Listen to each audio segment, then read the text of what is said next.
আনচেলত্তির স্কোয়াডে নেই Neymar junior. ব্রাজিলের আসার আগে আনচেলত্তির নেইমারের ভিডিও কল সহ একের পর এক নিউজ সামনে আসলেও চূড়ান্ত তালিকায় নেই ব্রাজিলিয়ার প্রিন্স। কিন্তু কি এমন হলো যে আনচেলত্তির স্কোয়াডে জায়গা হলো না নেইমার জুনিয়রের? দীর্ঘ ইনজুরি কাটিয়ে বারবার ফিরে এসেছেন, হলুদ জার্সিকে নিজেকে উৎসর্গ করেছেন।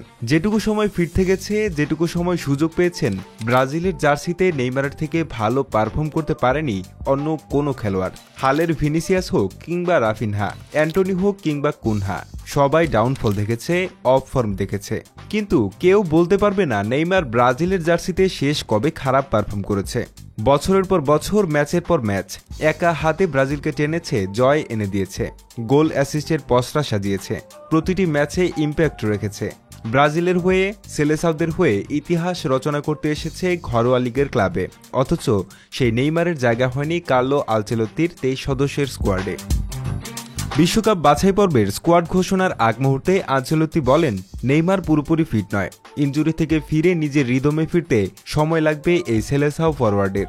ব্রাজিলের জার্সিতে শেষবার খেলেছেন উরুগুয়ের বিপক্ষে বিশ্বকাপ বাছাই পর্বের ম্যাচে। এরপর একের পর এক ইনজুরিতে পড়লেও ব্রাজিলের জার্সিতে হলুদ শিবিরে ফিরতে কঠোর পরিশ্রম করে গেছেন নেইমার জুনিয়র।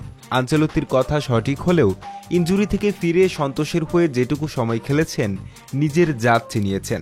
গোল অ্যাসিস্টের পাশাপাশি সন্তোষের হয়ে এই অল্প সময়ে ইম্প্যাক্ট ব্রাজিল দলে থাকার জন্য যথেষ্ট। আনচেলত্তির স্কোয়াডে মিড আর অ্যাটাক বেশ ব্যালেন্স। তবে ভিনিসিয়াস বা রাফিনহা থেকে ক্লাবের মতো পারফরমেন্স বের করে আনতে প্রয়োজন মিডফিল্ডে ক্রিয়েটিভিটি।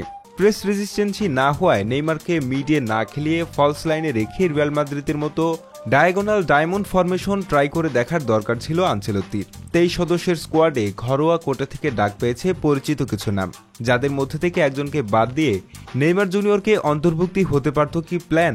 কেননা এতে যেমন একদিকে ঘরোয়া কোটা পূর্ণ হতো, তেমনি দলের সাথে থেকে ম্যাচের শেষ সময় কিংবা হাফ টাইম খেলিয়ে নেইমারের সঙ্গে একাদশ সাজানোটা সহজ হতো।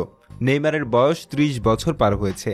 তথাকথিত ব্রাজিলিয়ান ফুটবলারদের মতো ফিজিক্যালিটি ডে বাই ডে পড়তির দিকে। যেটুকু ফিটনেস ধরে রেখে নেইমার খেলতে পারবে, সেটুকু ব্রাজিল দলের জন্য ব্লেসিং। নতুনদের দিকে যেমন এগিয়ে যেতে হবে, তেমনি দলের ভারসাম্য ও লিডারশিপের জন্য অভিজ্ঞতাপূর্ণ স্টার প্লেয়ারকে রাখতে হবে। শেষ একটা রিমাইন্ডার দিয়ে শেষ করি। ইনজুরি আর ফিটনেসের দোহায় আসলে আর্জেন্টিনা দলের মেইন ম্যান এখনও মেসি থাকতো না। আনচেলত্তির স্কোয়াডে নেই নেইমার জুনিয়র। ব্রাজিলের আসার আগে আনচেলত্তির নেইমারের ভিডিও কল সহ একের পর এক নিউজ সামনে আসলেও চূড়ান্ত তালিকায় নেই ব্রাজিলিয়ার প্রিন্স। কিন্তু কি এমন হলো যে আনচেলত্তির স্কোয়াডে জায়গা হলো না নেইমার জুনিয়রের?